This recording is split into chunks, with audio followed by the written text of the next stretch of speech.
ரூஹு பிரியும் போது நிறைய பேருக்கு zikr செய்ய வாய்ப்பு இருக்காது. அந்த உயிர் பறிக்கிற எடுக்கிற மலக்குகளை பார்ப்பார்.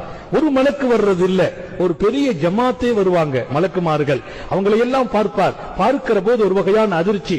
காலமெல்லாம் zikr செய்யறவருக்கு அல்லாஹ் கொடுக்கிற பாக்கியம் அந்த மலக்க பார்த்தாலும் அதிர்ச்சி வராது. அந்த நேரத்திலும் இவர் நாவு zikr செய்யும். zikரால் நாவு ஈரமா இருக்கும். அதுல இன்னொரு செய்தி எழுதுறாங்க, சக்கராத்துல தாகம் கடுமையா இருக்குமா, அப்படியே நாக்க தூக்கி காட்டுவார். நம்ம தண்ணியை கொடுத்தாலும் அது உள்ள இறங்காது. ஆனா தாகம் கடுமையா இருக்கும், நாக்கு வறண்டு போய் இருக்கும், நாக்க நீங்க பார்க்கலாம் காய்ந்து போய் இருக்கும். யார் வளமையா zikr செய்வார்களோ அவர்களை குறித்து பெருமானார், உன்னுடைய ரூஹு பிரியும் போது zikரால் உன் நாவு ஈரமா இருக்கணும்.